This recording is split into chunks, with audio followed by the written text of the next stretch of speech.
This year at the Albuquerque International Balloon Fiesta, people have come from all over the world to fly their balloons and spectate this world-renowned event. Even though technology is important, the library serves many of the community's needs. I'm here on 18th Street where, as you can see behind me, construction continues on the 11 miles of pipeline being dug up and replaced underneath the streets of Portales. This is all in an effort to build a new wastewater treatment plant for the city. Earlier this March, the project hit a water main line, causing the city to shut off its main water supply. Recently, News 3 went out to one local business to find out how they're ready if this happens again. Either way, I mean, we have ways to have ample supply. It's been almost 2 months since the city of Portales had to shut off its main water supply, and as you can imagine, this had water flying off the shelves. One local store says it's more than prepared if an incident like this happens again. The city has made a mention that since they're working on these lines, there's going to be a possibility of this happening again. I've already talked to our warehouse, so they say if I can give them 2 hours, I can have a truck here full of water. But stocking up on enough water for a thirsty city is no easy task. Going by the last time it happened, going by those numbers, we hit it pretty close. With crews continuing to work and the threat of another break possible, the store says next time it will bring in over 1,500 cases of water. The city works pretty hard, so they got the water on pretty darn quick. We're assuming if this happens again, it'll be the same situation, but our main deal is we just got to pick up the phone, get some trucks rolling. The old wastewater treatment plant was built in 1972, and as you can imagine, regulations have changed since then.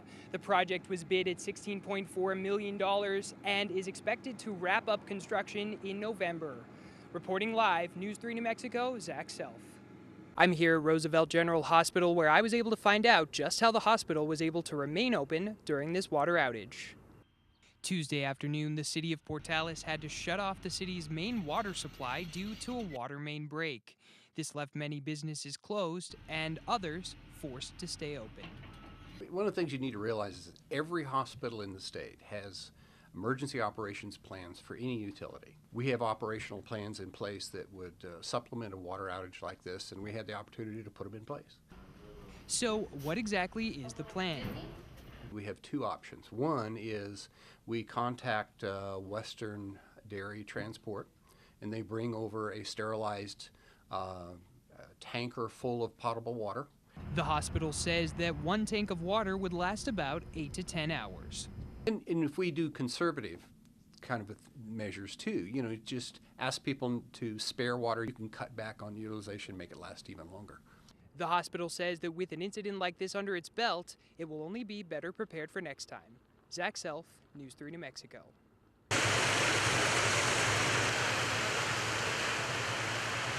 It's October again, and you know what that means. This past weekend, thousands of people grabbed a warm cup of coffee and came out to see the spectacular sights of the Balloon Fiesta. Well, for one thing, it's very Albuquerque, and I'm very proud that we host this every year. And it's beautiful. There's nothing else like it.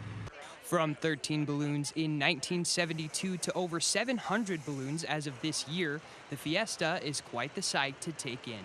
Oh, it's fabulous. It's just kind of overwhelming. You stand in the middle and all these gorgeous balloons, and you run to this one to look and run to another one, and it's real exciting. I love it.